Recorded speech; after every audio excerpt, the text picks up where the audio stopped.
A paz do Senhor Jesus, meus amados, glória a Deus, estamos aqui mais um dia para ministrarmos mais uma lição da nossa escola bíblica.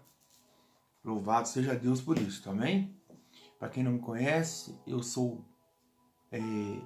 meu nome é Shirley Moreira e eu sou pastor, presidente do ministério da igreja Batista Shekinah aqui da cidade de João Molevade, amém? Sou o fundador da igreja, juntamente com a minha esposa, missionária Flânia, e nós estamos aqui trabalhando na cidade, com o ministério Batista Shekinah, que o Senhor nos concedeu para podermos estar aí levando a palavra de Deus, o Evangelho, cuidando de vidas, louvado seja Deus, de forma espiritual. Deus tem nos capacitado, nos dado essa graça, E nós temos na nossa igreja a escola bíblica e nós utilizamos uma revista com lições bíblicas com um determinado tema. E nós estamos utilizando uma revista da editora Gospel, cuja lição é a de número 61, que trata do Espírito Santo, E são 13 lições falando sobre o Espírito Santo de Deus, E hoje nós estamos na última lição desta revista, a lição de número 13. E a última lição, ela vem tratar do tema o fruto do Espírito na vida do cristão. Fruto do Espírito Santo, fruto do Espírito de Deus, A presença, desculpa, irmãos, a presença do Espírito Santo de Deus na vida do cristão, na vida do crente, a presença dele gera frutos, Quais são esses frutos? Esses frutos estão escritos em Gálatas, na carta de Paulo aos Gálatas, capítulo 5, a partir do verso 16 ao 26, vai falar de frutos da carne e de frutos do Espírito. Então tem frutos da carne, que os frutos da carne são algumas práticas pecaminosas do ser humano, e isso não é bom. Mas tem os frutos do Espírito. A partir do momento que a gente tem o Espírito de Deus, ele gera esses frutos em nossa vida, E aí eu quero trazer aqui uma reflexão para a gente compreender um pouco melhor. Quando a gente tem uma árvore frutífera, essa árvore dará fruto conforme a sua espécie, Então vamos imaginar o seguinte, Eu tenho uma laranjeira, ela vai dar um fruto que é a laranja, Eu tenho um abacateiro, vai dar o fruto que é o abacate. Então cada espécie, de fruta, de árvore frutífera dará seu fruto. E mesmo esses frutos gerados por essa mesma árvore, vão ter ali laranjas e laranjas, Abacates e abacates. Vão ter abacates que vão estar mais gostosos, mais saborosos, laranjas mais gostosas, mais saborosas, algumas menos saborosas, mas todos os frutos ali estarão, Então, enfim, o importante é dar o fruto, Precisamos dar o fruto. Se o Espírito de Deus está em nós, verdadeiramente nós daremos fruto. Teremos que dar fruto. Se não estamos dando fruto do Espírito, provavelmente o que está prevalecendo é a carne e não o Espírito em nós. Então nós temos que tomar muito cuidado com isso. Então, para o nosso texto aqui, vamos iniciar com Gálatas capítulo 5, versos 16 ao 26, diz assim: Digo, porém, andai em espírito, e não cumprireis a concupiscência da carne. Porque a carne cobiça contra o espírito, e o espírito contra a carne, e estes opõem-se um ao outro, para que não façais o que quereis. Então, o apóstolo Paulo já diz, é uma luta que existe. Nós temos uma natureza carnal em nós, e ela quer prevalecer. Antes de Jesus, o que prevalece é ela, sempre. Porém, quando a gente aceita Cristo, aceita Jesus como Senhor e Salvador, a gente recebe o selo do Espírito Santo e ele passa a habitar em nós. Então, daí para frente, nós começamos a gerar frutos, dar frutos do Espírito. Mas é uma luta constante, porque a nossa natureza carnal, ela quer continuar gerando frutos da carne. Mas agora, com o novo nascimento em Cristo Jesus, pelo qual eu recebi o Espírito Santo, que passa a habitar em mim, então eu quero dar fruto do Espírito. Então é uma guerra. E vai prevalecer quem eu alimentar mais, né? Se eu alimentar mais a minha carne, darei mais fruto na carne. Mas se eu alimentar mais o meu espírito, darei mais fruto no espírito. Como eu faço para alimentar mais o meu espírito, né? Lendo bastante a Bíblia, meditando na palavra de Deus dia e noite, como diz o Salmo 1, como foi a orientação de Deus para Josué, no primeiro capítulo do livro de Josué. Enfim, várias passagens bíblicas que a orientação é o tempo todo estar com a palavra no coração, meditando nela, a palavra de Deus, orando, né? Tendo um momento de oração com Deus, né? Ou seja, exercitando as práticas espirituais, congregando, participando dos cultos, né? Tendo meu devocional, minha intimidade com Deus, buscando a Deus constantemente. Então isso fará com que eu alimente mais o meu espírito e ele vai prevalecer, né? E fugir das coisas também da carne, fugir das coisas da carne, né? Por exemplo, uma pessoa que dá fruto só na carne, uma pessoa que ainda não tem Jesus, ela foge das coisas do espírito. Ela foge porque aquilo não agrada a ela, né? E a pessoa que tem Jesus, ela tem que fugir das coisas da carne. Porque as coisas da carne vai continuar agradando a carne. A carne continua ali.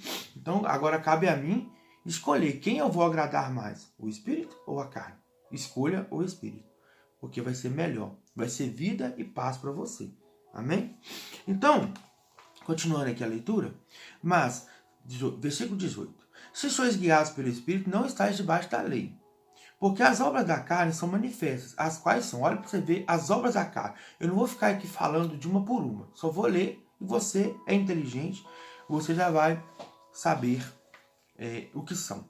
Obras da carne são, versículo 19, tá? Prostituição, impureza, lascívia, tá? Toda sorte de impureza, de prostituição. Esse aqui é uma categoria de pecado ligado aos pecados da sexualidade, né? Do sexo, da impureza, né? E tudo mais. Idolatria, feitiçaria, né? Idolatria e feitiçaria andam junto, tá? Se você não sabe, tá? Essa idolatria de adorar imagens, escultura, né? Se prostrar diante dela, fabricar, né? Ela se assemelha também a uma feitiçaria, porque nos terreiros de Umbanda, de Macumba, essas coisas, todas lá também tem todas essas imagens de escultura também. Inclusive, as mesmas que tem na igreja romana, tem lá também, tá? Inimizades, porfias, emulações, iras, pelejas, dissensões. Então, são pecados ligados às brigas, né? As iras, né? As pelejas, muitas vezes, que as pessoas têm contra as outras, a raiva que fica com o outro, né? Isso é fruto da carne. Tem pessoa que às vezes tem um desentendimento com alguém e essa pessoa nunca mais quer nem olhar para a cara do outro. Isso é fruto da carne, isso é pecado, tá? Heresias, né? Invejas, homicídios, né? Bebedices, glutonarias e coisas semelhantes a essas, acerca das quais vos declaro, como já antes vos disse, que os que cometem tais coisas não herdarão o reino de Deus. Mas o fruto do Espírito é amor, gozo, paz, longanimidade, benignidade, bondade, fé, mansidão, temperança. Contra essas coisas não há lei. E os que são de Cristo crucificam a carne com as suas paixões e concupiscências. Se vivemos no Espírito, andemos também no Espírito. Não sejamos cobiçosos de vanglórias, irritando-nos uns aos outros, invejando-nos uns aos outros. Então, vamos voltar. Versículo 22. Mas o fruto do Espírito é amor, gozo, que é alegria, paz, longanimidade, benignidade, bondade, fé, mansidão e temperança. Então, contra essas coisas não tem lei. Você deve praticá-las constantemente. Texto áureo, né? O nosso texto áureo é Mateus 12:33. Ou dizeis que a árvore é boa e o seu fruto bom, ou dizeis que a árvore é má e o seu fruto mau, porque pelo fruto se conhece a árvore. Opa, interessante. Ontem eu fui fazer uma visita, fui visitar uma pessoa até em uma outra cidade. E essa pessoa queria muito conversar comigo. E eu já tinha mais de um mês já. E ontem eu consegui ir conversar com essa pessoa. Um jovem que tem um pai ausente, a mãe está passando problema de saúde. É uma pessoa que precisa de alguém que possa ajudá-lo. E essa pessoa expressou a confiança em mim, me pediu ajuda, orientação, conselho. E eu tive o privilégio de poder ir lá ajudar essa pessoa. Então eu fiquei ontem, a parte da tarde, bastante tempo lá conversando com essa pessoa, falando das coisas da vida, mas também falando das coisas de Deus. E foi muito bom. E eu estava falando, e eu exatamente falei sobre esse texto. Que pelo fruto você conhece a árvore. Né? Pelo que a pessoa faz, você conhece que tipo de pessoa é aquela. Se é uma pessoa de bom coração, se é uma pessoa de coração ruim. E aí, eu não estava nem entrando no mérito da pessoa ser ou não ser de Deus. Tem muita pessoa que tem um coração muito bom, mas ela ainda não aceitou Jesus como seu Senhor e Salvador e ainda não experimentou o maior presente de Deus, que é a salvação. Então, estava explicando tudo isso para ele. Mas uma coisa é verdade. Pelo fruto você conhece a árvore. Se o fruto é bom, a árvore é boa. Mas se o fruto é ruim, a árvore é ruim. Então, se a pessoa faz coisas boas, essa pessoa é uma boa pessoa de coração bom. Mas se a pessoa só faz coisas ruins, essa pessoa é uma pessoa ruim, de coração ruim. Né? Então, todo cristão, toda pessoa que diz que serve a Deus, essa pessoa, ela precisa demonstrar ser uma pessoa boa. Por quê? Porque se é uma pessoa que diz que serve a Deus, mas é uma pessoa ruim, então essa pessoa está enganando a ela mesma. Porque Deus é amor. Então, isso é muito sério. Mas não pode confundir isso com salvação. Por quê? Porque tem gente que acha que vai ser salvo por fazer coisas boas. Porque tem coração bom. E não, a salvação não está condicionada a isso. A salvação está condicionada em crer em Jesus e aceitá-lo como Senhor e Salvador. Eu conheço pessoas muito boas, de coração muito bom, mas que nega Jesus Cristo. Eu conheço. Então essa pessoa, ela não vai dar a salvação. Porque o ser bom é do ser humano. Ele precisa ser bom. Já viu aquela expressão? Fulano é humano. Ou seja, fulano é uma boa pessoa. Fulano, ele se importa com o outro, porque ele é humano. Conheço pessoas que negam Jesus, que é ateu, mas que é humano. Ele tem a humanidade nele, de ajudar o outro, de ser bom, né, para o próximo, não fazer ruindade com as pessoas. Isso é do ser humano. Precisa ser assim, para que possamos viver bem. Mas salvação está condicionada à fé, a crer. E aí, quando você vai ver em Efésios capítulo 2, lá no versículo 8, versículo 9, versículo 10, vai falar sobre isso. Lá diz que a salvação vem por meio da fé, né? E a fé é dom de Deus. E a salvação não vem por meio de obra, não vem por meio de fazer coisa boa, para que ninguém bata no peito e se glorie por isso. Então a salvação vem por crer em Jesus Cristo como seu Senhor e Salvador e aceitá-lo, aceitar seus ensinamentos, seus preceitos, seus mandamentos. Amém? Me desculpa. Palavra introdutória diz assim: à medida que um cristão vai enchendo-se do Espírito Santo, o fruto do Espírito vai sendo produzido na sua vida. Opa, interessante. Da lição número 1 até a lição número 12, e posso dizer que também nessa de número 13, sempre terá a expressão de que o cristão deve ser cheio do Espírito Santo. De todos os estudos, o cristão precisa ser cheio do Espírito Santo. E quanto mais cheio do Espírito Santo ele vai sendo, quanto mais ele vai se enchendo do Espírito Santo, mais o fruto do Espírito vai fluir na vida dele. Vai fluir na vida dele. Quanto mais cheio ele for, né? E ele é progressivamente transformado à imagem de Cristo. A Bíblia fala que nós temos que ser a imagem de Cristo. Nós temos que ser imitadores de Cristo. O apóstolo Paulo falou isso, né? Sejam imitadores, sejam meus imitadores como eu sou de Cristo. Devemos ser como Cristo. Sabemos que nós não vamos conseguir ser igual a Cristo, mas devemos buscar ser igual a Cristo. E aí, eu só consigo quando eu vou me enchendo do Espírito. Porque para eu ser semelhante a Cristo, bem parecido com Ele, e estar bem mais próximo do que Ele é, eu preciso dar fruto do Espírito. Eu preciso produzir os frutos do Espírito, né? Em nome de Jesus. Então, todos os dias somos chamados a dispor-nos dos velhos hábitos. Então, quando eu sou cheio do Espírito e estou dando fruto no Espírito, os velhos hábitos, que são aqueles frutos da carne, eles vão ficando para trás e vão prevalecendo os frutos do Espírito, né?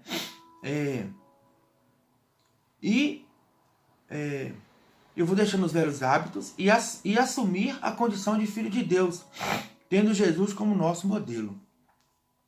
Então Jesus é o nosso modelo. Precisamos ser bem semelhantes a Ele.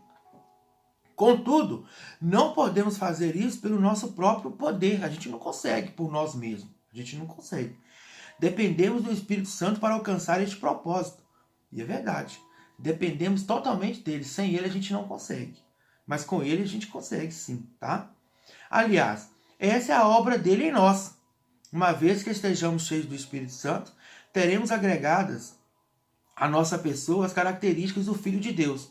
Isso nos identificará como autênticos cristãos, convertidos ao Evangelho, e poderemos ajudar outros a terem um encontro com Cristo. E é verdade. Então, quanto mais cheio do Espírito Santo eu sou, mais fruto do Espírito eu dou, mais filho de Deus eu passo a ser, e assim eu consigo ainda mais ajudar a outros a alcançarem essa graça maravilhosa da salvação em Cristo. Na lição de hoje, abordaremos o fruto do Espírito descrito por Paulo aos irmãos da Galácia em 3 dimensões. Em nosso relacionamento com Deus, em nosso relacionamento com o próximo e em nosso relacionamento com nós mesmos. Portanto, a intenção desse estudo é entendermos um pouco melhor como essas características do Espírito Santo podem se evidenciar na vida do crente em Jesus, de tal forma que possamos ver suas aplicações em diferentes contextos. Amém? Então, nós estudaremos isso. O relacionamento do Espírito Santo, desse fruto, dessa característica, com Deus, com o próximo e com nós mesmos. Amém? Em nosso relacionamento com Deus, a frutificação é o resultado natural de uma vida que está unida a Cristo, pela fé. Sobretudo, se colocarmos em destaque as palavras de Jesus. A analogia que ele faz do fruto em seu ensino sobre a videira, as varas e a boa colheita, lembrando-nos que sem Cristo e sem o Espírito Santo nada podemos fazer. Então as referências aqui é o Evangelho de João, capítulo 15, versículos de 1 ao 5 e Gálatas 4, 6. Então, e é uma verdade, lá em João, capítulo 15, dentro desse versículo aqui de 1 ao 5, principalmente o 5, fala que sem Jesus nós não podemos fazer nada. Sem Ele nada podemos fazer. E aí fala desse nosso relacionamento com Deus, e ele fala da videira. Que Jesus é a videira e nós somos os ramos da videira. E estamos enxertados na videira. Né? Jesus nos colocou ali. Então, para o ramo dar fruto, dar o fruto da uva, ele precisa extrair da videira, né, o sustento, né, os sais minerais, tudo que ele precisa para dar seu fruto. E assim é a nossa vida. Nós precisamos completamente, ou 100%, de Cristo, do Espírito dele, que é o Espírito Santo, para estarmos cheios dessa desse alimento espiritual, né, que podemos chamar dos sais minerais espiritual, para darmos o fruto no reino de Deus. Amém, amado? E sem ele a gente não pode fazer nada, e é verdade. O fruto do Espírito possui 9 qualidades que ajudam o cristão a desenvolver melhor seu relacionamento com Deus, com o próximo e consigo mesmo. Amor, então vai contando aí, ó. Amor, gozo, né, que é alegria, paz, longanimidade, benignidade, 5 mais. Bondade, fé, mansidão, temperança, 9. Destes, o amor é o primeiro e o mais importante. Verdade, tá? Por quê? Porque Deus falou que o maior mandamento é amar a Deus de todo o seu entendimento, de todo o teu coração, de toda a tua força. E depois amar o próximo como a ti mesmo. Então, de todos esses frutos aqui, o mais importante é o amor, tá? Então vamos lá. Amor. Eu peço perdão para vocês, porque eu tô um pouquinho gripado, por causa da queda de temperatura, né? É todo dia, todos os dias, tem um tempão. Quando eu acordo, eu fico assim, sabe? Aí o dia vai passando, aí vai melhorando. Glória a Deus. O amor, né, é a primeira e principal virtude observada do Espírito, do fruto do Espírito. 1 Coríntios capítulo 3, versículo 13. 1 Coríntios capítulo 3 vai falar do amor. Que sem amor eu nada serei. Ainda que eu fale a língua dos anjos ou dos homens, sem amor, nada adianta. Ainda que eu entregue o meu corpo para ser queimado, o meu corpo para ser entregue, morrer por alguém, se não for por amor, também nada adianta. Se for só para mostrar bonito para alguém e ficar na história, não adianta nada. Então, o amor, a primeira e principal virtude observada no fruto do Espírito é o amor. Pois só é verdadeira espiritualidade que tem como ponto de partida o mesmo sentimento altruísta e inabalável que Deus tem pela humanidade. João 3,16, 15 e João 15,13, né? João 3,16, Deus amou o mundo de tal maneira que se entregou, né? Altruísta, se entregar, né? Que dele se entregou, ele entregou o seu filho unigênito para morrer por todo, e todo aquele que nele crê não pereça, mas tenha a vida eterna. Então, só é verdadeira espiritualidade se ela vier regada de amor. Se eu tenho espiritualidade sem amor, não adianta nada. Nada, né? Nada mesmo. Então, somente pelo amor autossacrificial que foi expresso por Deus no sacrifício de seu Filho, esse fruto pode ser produzido. Ele ocorre a partir do fluir do Espírito Santo em nosso interior. É esse sentimento que está na base de todos os demais dons listados em Gálatas 5, 22. Né?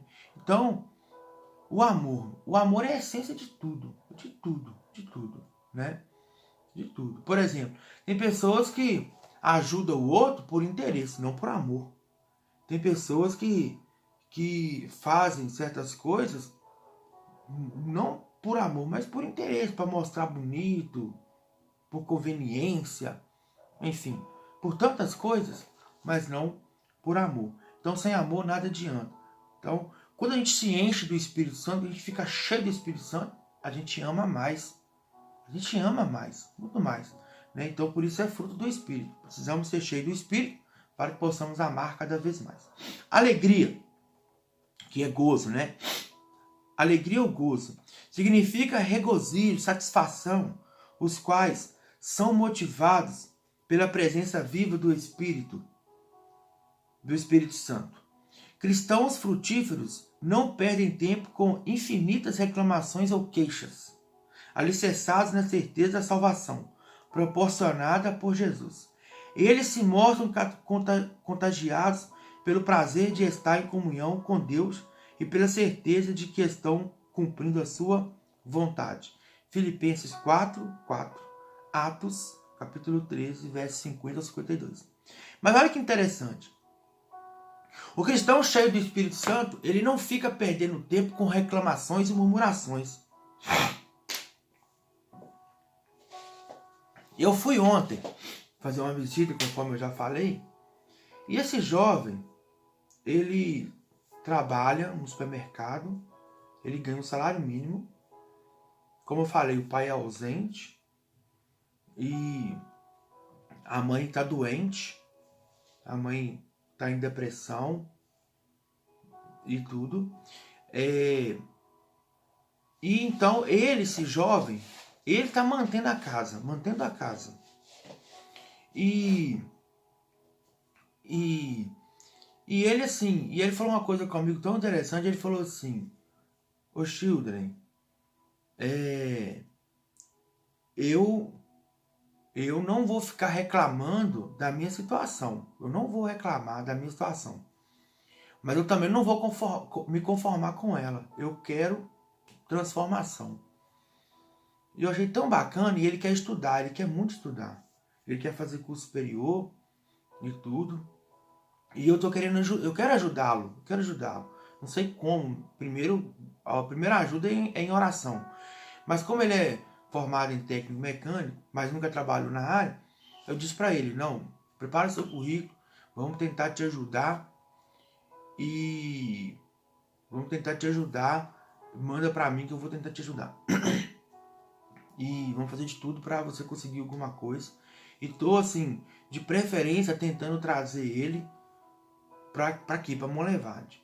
Ele mora em Bicas, um interiorzinho, bem interiorzinho aqui da cidade de Piracicaba. É como se fosse um arraial. E eu morei lá quando eu era criança, né? Então, ele é filho de uma prima minha. Então, e eu achei tão interessante ele falar. Ele falou assim: olha, eu não vou reclamar da minha situação, não, mas também não vou conformar com ela, eu quero melhorar. E eu fiquei tão feliz de ouvir isso dele, porque ele ainda não aceitou Jesus, ele ainda não é uma pessoa convertida, porém, ele demonstra um equilíbrio até muito maior do que eu vejo em algumas pessoas já convertidas. Por quê?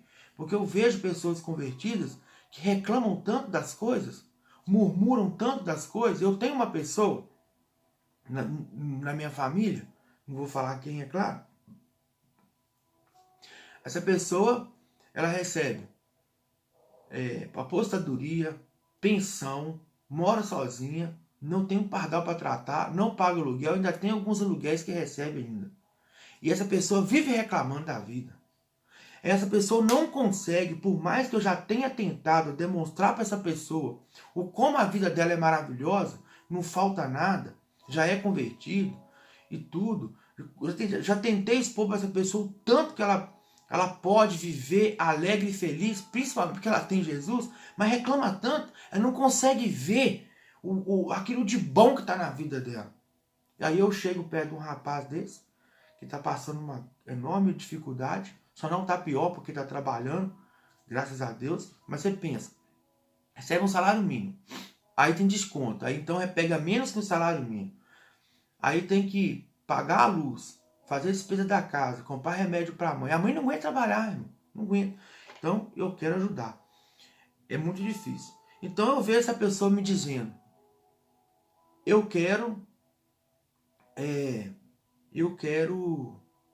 não vou reclamar da minha situação, mas não vou conformar com ela. Então eu falei assim: esse é o caminho. E você vê que a pessoa não tá aquele semblante triste, de coitado, não. Ele tá firme. Graças a Deus. E ele vai superar tudo isso, vai dar a volta por cima e vai ficar muito bem na vida, eu creio. Em nome do Senhor Jesus. E eu vou ajudar ele, o que eu puder fazer. Amém? Então você, que é um crente em Jesus Cristo, você tem que ser cheio do Espírito Santo. Você precisa, para que você tenha essa alegria que só o Espírito Santo pode dar. Diz a Bíblia que a alegria do Senhor é a nossa força. Tem um versículo na Bíblia que está em Romanos, se não me engano. Eu vou aqui pesquisar aqui, que eu não me lembro a referência dele exatamente, mas eu vou pôr aqui no meu computador e ele vai puxar aqui rapidinho. Quer ver? Ó?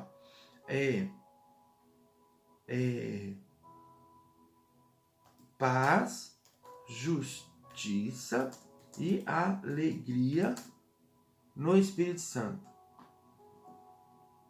Romanos 14, 17. Pode abrir sua Bíblia e ler. Diz a Bíblia aqui, ó. Romanos 14, 17. Portanto, o reino de Deus não é comida nem bebida, mas é paz, justiça e alegria no Espírito Santo. O reino de Deus não é comida nem bebida. O reino de Deus não são coisas materiais. O reino de Deus não é carro novo, não é casa mansão, não é dinheiro no banco. O reino de Deus é paz. Você ter paz no coração, paz de espírito. Exercer, fazer a justiça. A justiça de Deus é fazer aquilo que agrada a Deus. E alegria no Espírito Santo. Isso é o reino de Deus. Romanos 14, 17. Aí tem pessoa que está sofrendo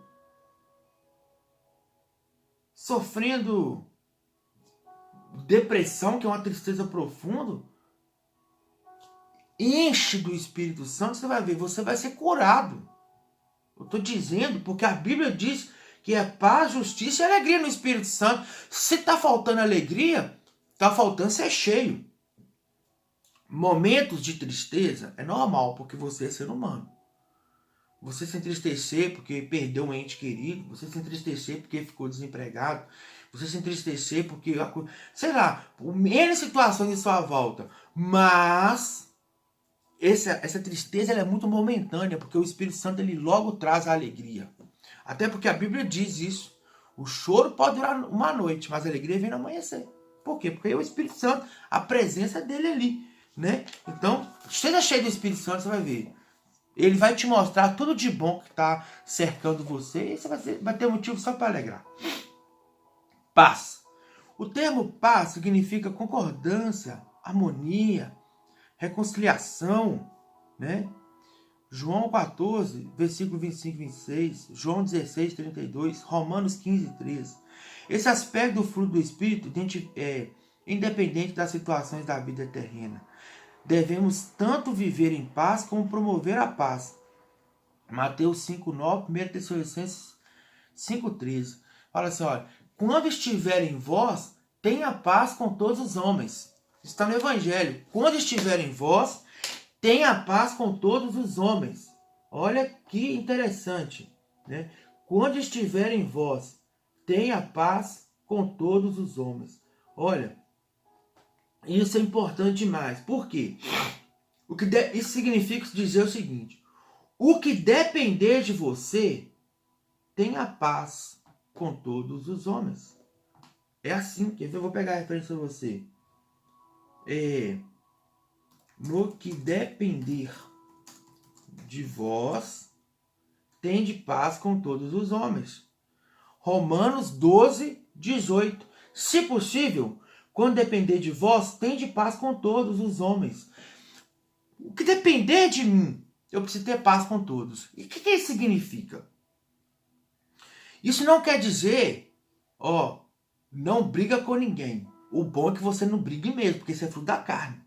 Mas se acontecer de você, por algum momento, ficar nervoso, estressado, brigar com alguém, vai lá, peça perdão, reconcilia, se humilhe porque você errou e tenha paz com aquela pessoa. Se alguém vier te ofender, querer brigar com você, te xingar, se você conseguir se conter, que é o domínio próprio, que é fruto do Espírito, você não briga com essa pessoa. E o que depender de você, tenha paz com essa pessoa. Por que depender de você? Pelo seguinte, porque muitas das vezes, para eu ter paz com o outro, não depende só de mim, depende do outro querer também. Então, se o outro não quer ter paz com você, o que fazer? Orar. Eu, infelizmente, tem uma pessoa que essa pessoa, há pouco tempo agora, ela acabou assim, ficando chateada, ficando com raiva de mim, sem motivo, irmão. Uma coisa assim, do inimigo mesmo. E o que depende de mim, eu tô sempre disponível a ter paz com essa pessoa. Eu tô. Já falei com essa pessoa, inclusive. Depende só dela, não depende de mim. Mas, o que depender de mim, eu terei paz com essa pessoa. Assim deve ser a nossa vida. Né? Até porque eu li lá, na anterior, Romanos 14, 17, que o reino de Deus é paz, justiça e alegria no Espírito Santo. Então, paz também faz parte também. Né? E a Bíblia fala que Jesus é o príncipe da paz. Ele é o príncipe da paz. Ele nos dá uma paz que excede a todo entendimento. Então, quanto mais cheio do Espírito Santo eu sou, mais paz eu tenho no meu interior. Quando a igreja cumpre sua missão evangelizadora, concorre para que as pessoas tenham paz, pois em Cristo Deus concilia o mundo consigo. 2 Coríntios 5,17, Colossenses 1, 19 e 20. Perdoando-lhes os pecados, Romanos 12, 18. E guardando-lhes o coração e o pensamento, Filipenses 4, 10. Então, é muito interessante. Quando a gente está evangelizando as pessoas, a gente está promovendo paz. Porque quando a pessoa aceita Jesus, essa pessoa está sendo reconciliada com Deus e com as pessoas também. Ela passa a querer ter paz com as pessoas, né? Ela deixa de ser aquela pessoa briguenta, brigão, né? Colérico. Passa a ser uma pessoa mais equilibrada quando a pessoa tem o Espírito Santo, né? Não quer dizer que essa pessoa nunca vai ter seus momentos de dificuldade, de estresse, de nervosismo. Não estou dizendo isso não, porque ninguém deixou de ser humano por causa disso. Mas essa pessoa vai ter muito mais equilíbrio, muito mais domínio próprio, isso eu garanto que vai. Eu falo por mim. Em nosso relacionamento com o próximo, né? Então falamos primeiro do nosso relacionamento com Deus, agora com o próximo. O nosso relacionamento com o próximo é uma das melhores oportunidades de demonstrarmos que possuímos os atributos do Espírito Santo frutificando em nós. Esses atributos não nascem naturalmente do espírito humano. É necessário possuir o Espírito de Cristo e viver em santidade e obediência ao Senhor. Romanos capítulo 8, versículo 9. Então é verdade. Quanto mais cheio do Espírito Santo eu estou, mais eu consigo demonstrar os frutos do Espírito para com o meu próximo, né? Então vamos falar aqui de 3 deles. Longanimidade, benignidade e bondade. Interessante demais isso. Olha só, quando a Bíblia fala do fruto do Espírito lá em Gálatas, versículo 5, lá capítulo 5, lá no verso 22, fala da longanimidade. Então, o termo longanimidade significa capacidade de manter o ânimo e ter paciência. Em relação às promessas divinas, ela se revela como a necessária fé que o cristão precisa ter em Deus. Em relação ao próximo, indica a disposição que o cristão tem para perdoar. Efésios 4,32. Longanimidade. Para com Deus é a paciência que eu devo ter em esperar em Deus o tempo de Deus para a minha vida. E principalmente sobre a salvação, né? E para com o próximo, isso indica a disposição que o cristão tem para perdoar. Porque o que é ser longânimo? Longânimo. Lembra longo. Tempo estendido, né? Longânimo. Uma pessoa que demora para ficar chateado com o outro, mesmo que o outro faça coisas ruins com ela. Ela demora, sabe? Ela suporta, ela é longânima. E se alguém fizer alguma coisa contra ela, ela perdoa, porque ela é longânima. Isso é fruto do Espírito, né? Isso é fruto do Espírito.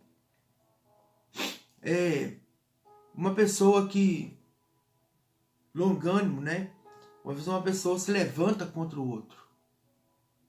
E aí essa pessoa que é longânima, ela tem o poder nas mãos de fazer algo que é até correto, mas ela é longânima, ela não age de imediato para tentar, por exemplo, ver se aquela pessoa conserta. Vou dar um exemplo aqui de um patrão com um funcionário. Mas o cara contrata um funcionário e aquele funcionário, ele sabe que o cara ou aquela mulher, aquela pessoa é um excelente profissional, um excelente técnico naquela área. Conhece, resolve os problemas. Mas aquela pessoa, ela ela chega muito atrasada, falta muito. Então o patrão, ele vai ser longânimo. Ele vai, não, eu vou conversar, eu vou tentar ganhar essa pessoa. Não vou mandar embora de cara. Porque eu sei que essa pessoa sabe trabalhar. Precisa melhorar nisso. É longanimidade. Aí chega um momento, você, infelizmente não teve jeito. Eu tentei, foi longânimo. Ele tentou. A pessoa realmente não quis. Aí ele toma a decisão. Estou mandando embora. Isso é ser longânimo, né? Dar oportunidades de consertar e tudo. A pessoa que não é longânimo, o cara, primeira falha que o cara dá no serviço, ele já manda o cara embora e contrata outro. Ele não é longânimo. O longânimo não. O longânimo vai tentando. Né? E às vezes ele consegue, né? Ele consegue. Então só para você ter um exemplo aí de longanimidade, tá bom? Benignidade. Desculpa. Então vamos voltar aqui. Então vamos aplicar isso agora na nossa vida cristã, né? Então aquela pessoa que está sempre te perseguindo, pegando no seu pé, tal, mas você está sempre perdoando, você está sempre assim tentando relacionar com aquela pessoa, você está sendo longânimo com ela. Mas pode chegar um momento que você, infelizmente, não tem jeito. Já está me prejudicando sobremaneira. Aí eu vou ter que tomar uma atitude aqui, não de brigar, mas de repente não vou andar mais junto, não vou estar mais lado a lado, né? Porque eu já dei oportunidade, essa pessoa já demonstrou que ela realmente não quer, né? É diferente. Benignidade. A benignidade traz consigo a ideia de gentileza, amorosidade, carinho. 2 Coríntios, capítulo 6, versículo 6. Devemos ser pessoas benignas, ou seja, amorosas, gentil, né? Carinhosas, desejosos de ajudar, nunca rudes ou grosseiras. Nosso exemplo é o próprio Deus, que nos trata com grande amor e carinho. Romanos 2, 4. A excelência de caráter e a consequente inclinação para o bem, que caracterizam a manifestação do fruto, são a fonte do ato salvífico de Cristo. Efésios 2, 7. Então, é a excelência de caráter e a consequente inclinação para fazer o bem. Benignidade, a inclinação que a pessoa tem para fazer o bem. Para fazer o bem para o próximo, né? A pessoa de um caráter, de um bom caráter. É a pessoa benigna. É fruto do Espírito também. Benignidade. Né? Quantas pessoas que tinham um péssimo caráter e quando aceita Jesus, passa a ter um bom caráter. Passa a ser uma pessoa inclinada para fazer o bem. Fruto do Espírito. Né? Louvado seja Deus. Bondade. A palavra bondade significa beneficência. Nós temos lá na nossa igreja, na Batista Shekinah, um departamento chamado de Departamento da Beneficência. E nós temos lá muitos irmãos, que esses irmãos todo mês levam um donativo. É um alimento. Cada pessoa é responsável. Eu sou responsável por levar arroz. Tenho que é responsável por levar feijão, óleo e tal. E todo mundo que é responsável leva.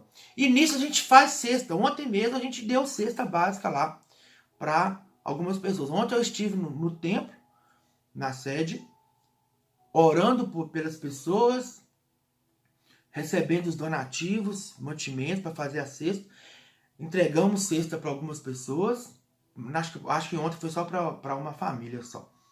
Ou duas. Não, acho que foi duas. Duas famílias que recebeu ontem a cesta. Os irmãos levaram oferta, dízimo, alimento, tudo lá, para a gente estar continuando a manter essa obra, né? Algumas famílias recebem cesta porque a gente compra, porque às vezes não dá para sustentar todo mundo com o que é ganhado. Enfim, mas tem esse departamento de beneficência. O sentido do termo vai além do conceito de benignidade, pois apresenta o bem em ação, motivado pelo amor, no ato da salvação. A bondade de Deus manifesta-se objetivamente na entrega de seu Filho para morrer na cruz em todas as obras que este realizou. Em nosso relacionamento com o próximo, a bondade nos motiva a tratar o outro de maneira compassiva e amorosa. E é isso. A bondade, você vê uma pessoa precisando, olha, e quando a gente faz o bem para alguém, a gente nem lembra. Esses dias, foi um rapaz lá na igreja instalar 3 portas lá na igreja. E aí, eu falei assim com esse irmão em Cristo. Falei assim, ó, faz um preço melhor, a gente está gastando muito aqui na igreja e a gente está ficando apertado. Aí ele fez um preço melhor pra gente. E depois, ele falou assim, ô pastor, o senhor lembra? Eu tenho essas máquinas aqui, hoje eu sou profissional, mas você lembra quando eu comecei? Vocês me ajudaram. Vocês me deram tanto para eu comprar uma máquina. Você lembra? Eu sou irmão, eu lembro disso não. Não, mas vocês me ajudaram. Eu falei assim, não lembro não. Mas por quê? Porque e ele estava grato, né? Que hoje ele é um profissional e no início a gente ajudou ele. E ele estava ali com gratidão, demonstrando gratidão, né? E agradecendo porque ele hoje é um profissional. Então, é isso aqui, ó. É a bondade em ação. O nosso relacionamento com o próximo. A bondade nos motiva a tratar o outro de maneira compassiva e amorosa. Não só de ajudar o outro com algum bem material, mas no tratamento, tratar a pessoa com amor, né? Com carinho. Isso é um ato de bondade, de educação também, tudo, né? É importante. E o terceiro tópico e último, em nosso relacionamento com nós mesmos, né? Então vamos lá. Precisamos admitir que não é fácil frutificar espiritualmente, pois todos os dias travamos uma luta em nosso interior, onde os desejos pecaminosos da carne vivem em conflito com os propósitos espirituais de Deus. Gálatas 5,17. Contudo, se possuirmos um relacionamento com o Espírito Santo, sairemos vitoriosos nessa guerra. Então, agora é o fruto que é relacionado conosco mesmo. Fé. O termo fé ou fidelidade significa confiança e certeza. Mateus 10, 28 e 30. Sem fé, o testemunho cristão perde sua eficácia. Mateus 8, 26, Mateus 17, 19 e 20. Na Bíblia, Deus revela-se como aquele em quem se pode confiar plenamente. O Senhor demonstra total integridade em tudo que revela e promete. Por meio da fé, conseguimos alcançar promessas e suportar as dificuldades que tentam nos fazer parar. Hebreus 10, 23. Então, fé. Fé é um fruto que nós temos, no qual ele nos permite permanecer firmes e vencermos as dificuldades que a vida nos oferece. E a fé, ela é aquilo que é o ato, o sentimento, aquilo que nós temos que nos faz permanecer firmes na presença de Deus. E também faz com que a gente receba de Deus as bênçãos. Porque a Bíblia diz que sem fé é impossível agradar a Deus, né? Então, se a gente quer agradar a Deus, tem que ter fé. Então, a fé é algo que a gente precisa dela. Sem ela, a gente não tem relacionamento com Deus nem com o Espírito Santo. Outro tópico, mansidão. A palavra mansidão significa capacidade de não reagir com violência diante da afronta. Não, meu Deus, como isso é difícil. Sangue de Jesus. A gente tem que estar muito cheio do Espírito Santo mesmo para dar esse fruto, irmão. E nós precisamos dar esse fruto. Que é a gente não responder com violência quando somos afrontados ou até mesmo violentados. No sentido de afronta, né? Resignação. Dar a outra face. Jesus ensinou isso, né? Quando bater na tua face, dá a outra, né? Então a gente tem que estar muito cheio do Espírito mesmo para fazer essas coisas, para ter esse fruto agindo em nós. A mansidão decorre da humildade, pois para vivenciá-la, o cristão deve ser capaz de valorizar o outro e não ter de si um conceito maior do que convém. Esse fruto nos fará capazes de ter sempre uma resposta mansa, mesmo quando formos ofendidos e maltratados. Gálatas 6:1, 1 Pedro 3, 14 e 15. Olha, vou te contar um testemunho. Eu sou advogado e sou advogado previdenciarista, trabalho com aposentadorias das pessoas, benefícios previdenciários e tudo mais. E aí um dia eu estava na cidade de Itabira. Como eu ia lá na cidade de Itabira mesmo, eu já levei alguns documentos de clientes para dar entrada com o processo de aposentadoria. E eu cheguei lá com uns quatro envelopes, cada um de um cliente. Aí eu falei assim, eu estou em Itabira, já vou resolver de uma vez. E entrei na agência, como eu sou advogado, eu tenho prioridade no atendimento. E aí cheguei, peguei minha senha e daí a pouquinho me chamaram. Aí tem uma pessoa que fica específica para atender essa prerrogativa. E aí uma mulher que veio me atender, na hora que eu sentei, antes de qualquer coisa, ela nem me cumprimentou. Essa mulher é muito sem educação. Ela trabalha na agência de Itabira, muito mesmo. Infelizmente. Quem sabe talvez até mudou, né? Mas aí essa mulher já tinha ido lá uma vez, eu vi que ela não tinha me tratado muito bem, mas fez o que precisava fazer.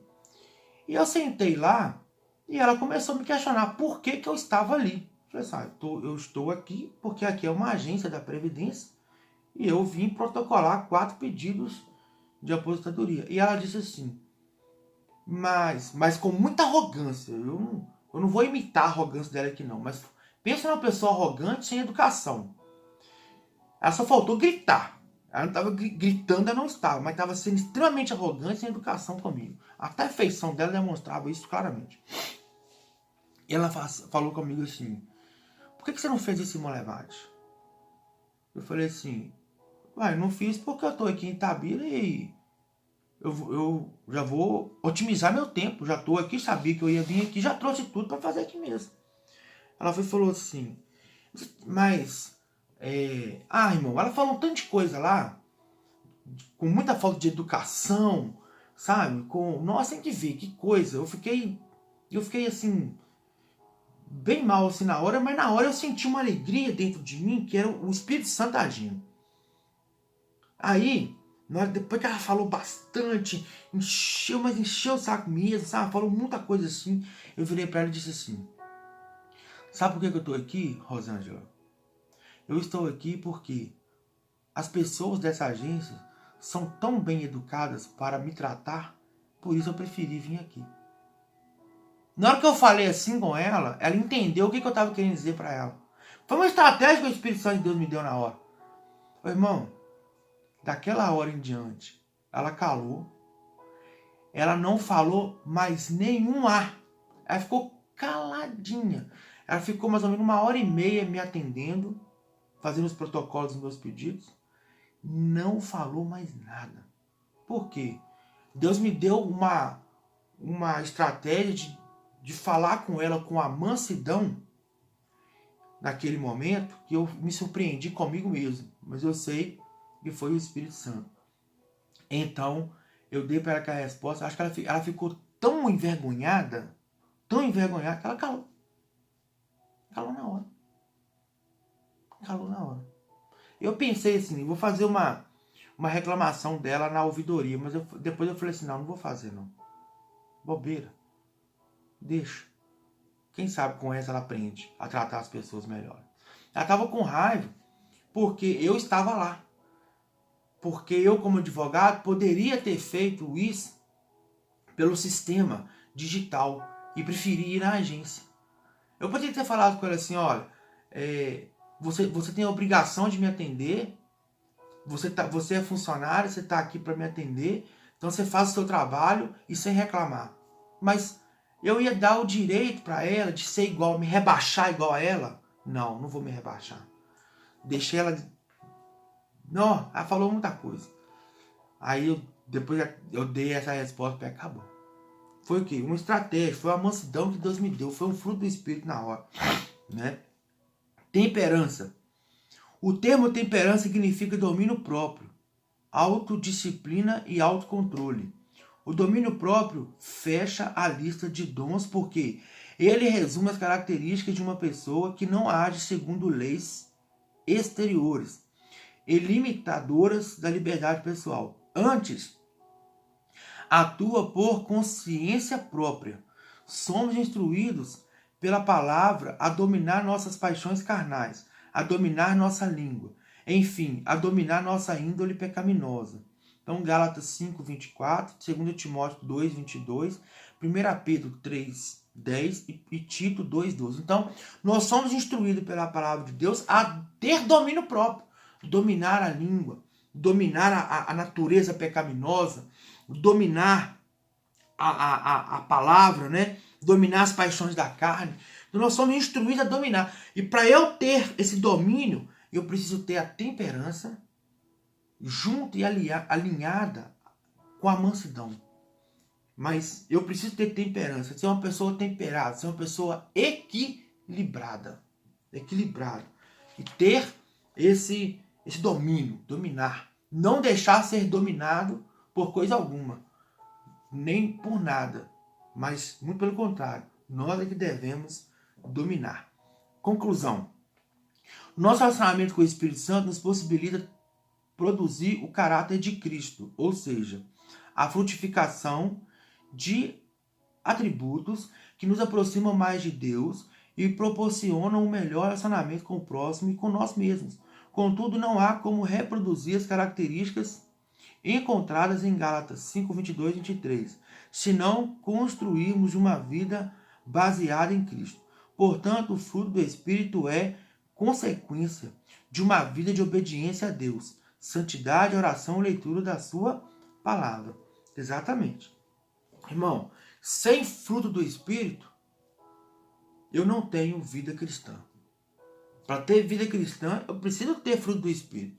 E para ter fruto do Espírito, preciso ser cheio do Espírito Santo.